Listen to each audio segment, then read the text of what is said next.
जला अस्थियां बारी बारी, चटकाई जिसमें चिंगारी, चढ़ गए जो पुण्य वेदी पर, लिए बिना गर्दन का मोल, कलम आज उनकी जय बोल।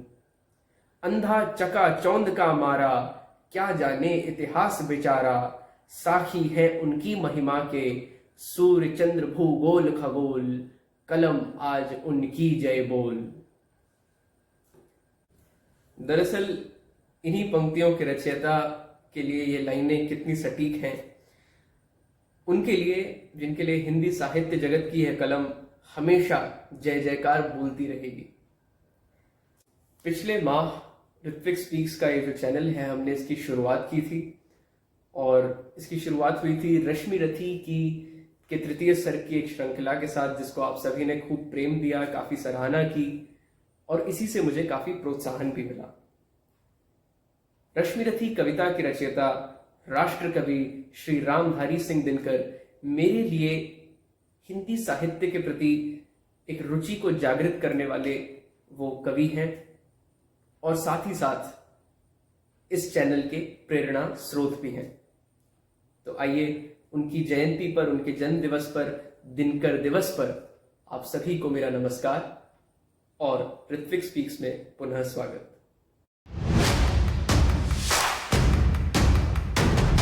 आज दिनकर दिवस ऋत्विक स्पीक्स के लिए ही नहीं बल्कि समूचे हिंदी साहित्य जगत के लिए एक स्वर्णिम दिवस है। तो मैंने सोचा इस वीडियो के जरिए आप सभी से उनकी काव्य शैली के बारे में और कुछ उनके बारे में जरूर शेयर करूं और साथ ही साथ उनकी एक रचना जो कि मेरे लिए बहुत प्रिय है उसको भी आपके साथ शेयर करूं। दरअसल रामधारी सिंह दिनकर जी की काव्य शैली जो कि मुख्यतः वीर रस से सराबोर होती है, उसके बारे में हम सभी परिचित हैं। चाहे वो रश्मि रथी हो, चाहे वो कुरुक्षेत्र हो, हुंकार हो, ऐसी अनेकों अनेक कृतियां जो हैं उनकी, वो काफी वीर रस से ओतप्रोत हैं। लेकिन साथ ही साथ भक्ति भाव, कारुण्य यानी करुणा रस से भी लिप्त उनकी कविता है उर्वशी। दिनकर जी के बारे में जो खास कुछ बातें मुझे लगती हैं वो ये हैं कि उनकी शब्दावली, उनके शब्दों का चयन और पंक्तियां को इस प्रकार वो लिखते हैं जैसे इंग्लिश में एलिटरेशन कहते हैं, उस एक कंपाउंड का, ऐसे कई शब्दों का वो चयन करते हैं जो कि आपके सामने, जो आपको वाचन में, पठन में बहुत ही मजेदार भी लगता है और साथ ही साथ आपके मानस पटल पर जो उनकी जो पंक्तियां हैं उनका एक चरित्र चित्रण हो जाता है और वो आपके मानस पटल पर बैठ जाता है। तो ये एक बड़ी यूनिक सी बात मुझे दिनकर जी की कविताओं में लगती है, तभी वो मेरे सुप्रसिद्ध और तभी वो इतने सुप्रसिद्ध भी हैं और मेरे फेवरेट कवि में से एक हैं। साहित्य के साथ साथ शब्दावली, पंक्तियों की रचना के साथ साथ जो एक चीज बड़ी स्ट्राइकिंग सी लगती है वो ये है कि उनका भारतीय संस्कृति के बारे में, प्राचीन ग्रंथों के बारे में, हिंदू देवी देवताओं के बारे में, साथ ही साथ देश प्रेम का जो एक उनका मिश्रण है, वो ज्ञान, वो बहुत ही आकर्षित करता है दिनकर जी की सभी कविताओं में। स्वतंत्रता सेनानी रह चुके हैं, आजादी की लड़ाई में भी उनका योगदान था और ये जो देश प्रेम है वो उनके लिए सर्वोपरि था। इतना कि देश के आजादी के कई वर्षों पश्चात भी देश की आजादी की जो दूसरी स्वतंत्रता संग्राम थी उसमें भी उनका बहुत बड़ा योगदान था। जी हाँ, पढ़ते समय दिनकर जी के जीवन के बारे में पढ़ते समय मैंने देखा कि इमरजेंसी के दौरान यानी 75 टू 77, 1975 टू 77 जो ईयर्स थे उसके बीच में जयप्रकाश नारायण जो कि इमरजेंसी के विरोध में और जो उस टाइम जो सत्ता थी उसके विरोध में जो आंदोलन एक बहुत मजबूत खड़ा हुआ था, उसमें जेपी नारायण जी भरी हुई रामलीला मैदान में, दिल्ली में जो रामलीला मैदान है, उसमें एकत्रित भीड़ को दिनकर जी की ही कविताओं से प्रेरित करते हैं। और भरी सभा में उनका एक वीडियो है जो आपको YouTube पर मिल भी सकता है, जिसमें वो इस कविता को कह रहे हैं कि सिंहासन खाली करो कि जनता आती है। वाह, ऐसे ही कुछ वीर रस से ओतप्रोत उनकी कई कविताएं रह चुकी हैं। साथ ही साथ अगर हम समकालीन कवियों की बात करें, कंटेम्प्रेरी पोएट्स की बात करें, मॉडर्न पोएट्स की बात करें, तो आज हम सभी के चहीते जो हैं श्री डॉक्टर कुमार विश्वास, उन्होंने भी कहा है कि दिनकर जी की कविताओं में सत्ताओं को हिलाने की ताकत होती है। और मैं इससे पूरी तरह एग्री भी करता हूं। तो आइए दिनकर दिवस को कुछ उन्हीं की पंक्तियां लेकर श्रद्धांजलि के रूप में समर्पित करते हैं। और एक जो कविता मेरे लिए बहुत हमेशा से हमेशा प्रिय रही है, वो मैं आपके साथ शेयर करता हूं, शक्ति और क्षमा।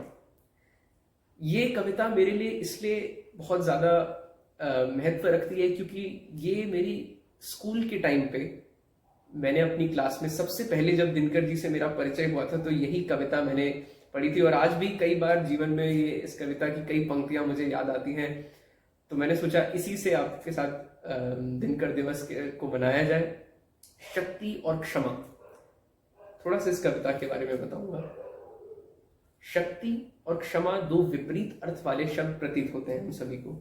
शक्ति वो जो थोड़ा कठोर, थोड़ा मजबूत, वीरों से जिसको हम जोड़ते हैं, और क्षमा जैसे हम महापुरुषों से जोड़ते हैं जो थोड़ा शांति को, मधुरता को दर्शाती है।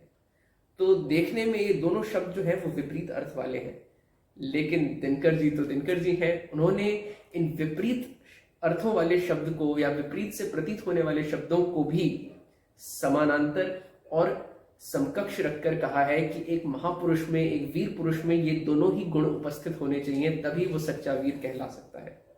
तो शक्ति और क्षमा को उन्होंने एक बहुत ही अनोखे प्रसंग के साथ रिलेट करा है। इसका कॉन्टेक्स्ट मैं आपको थोड़ा सा बता देता हूं। बहुत ही लघु कविता है ये, लेकिन ये कविता उस प्रसंग से जोड़ी गई है जिसमें कि श्री कृष्ण पांडवों को यह सलाह दे रहे हैं कि क्यों आप बार बार कौरवों के समक्ष जाकर हाथ जोड़ते हैं, क्षमा याचना करते हैं, संधि प्रस्ताव को रखते हैं।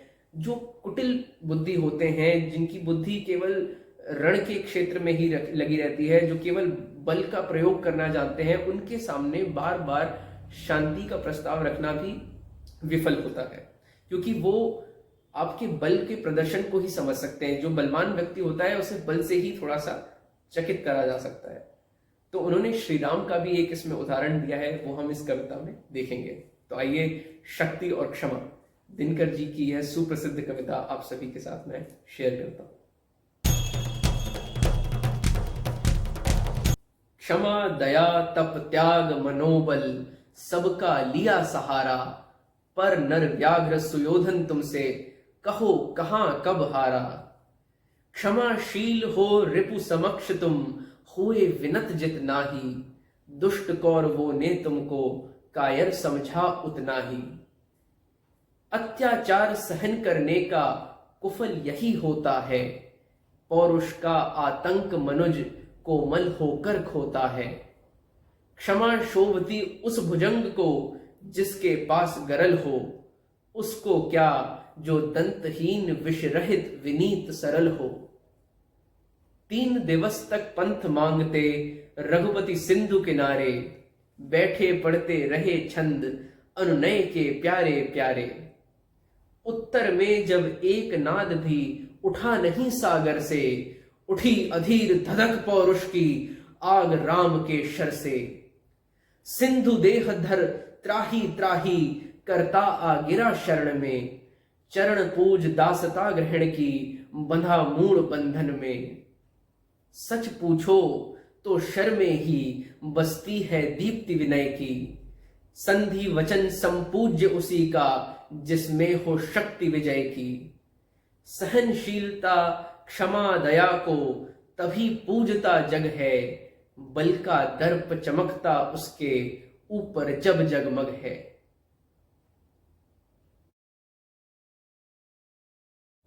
तो इस कविता से हमने शक्ति और क्षमा के बारे में, ये जो 2 गुण हैं जो एक महापुरुष में, एक वीर पुरुष में ये दोनों गुण समाहित होने चाहिए, उसके बारे में हमने इस कविता में जाना।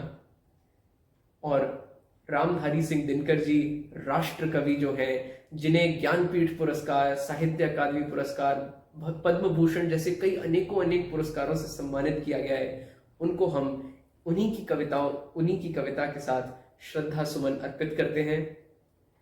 यदि आपको ये कविता पसंद आई और आप आगे भी भविष्य में ऐसा कुछ सुनना चाहें तो इस वीडियो को लाइक, कमेंट और शेयर जरूर करें, और सभी के साथ, अपने परिवार के साथ, अपने मित्रों के साथ जरूर शेयर करें, और ऋत्विक स्पीक्स चैनल को सब्सक्राइब करना ना भूलें। इसी के साथ इजाजत लेता हूं। जल्द ही मिलते हैं।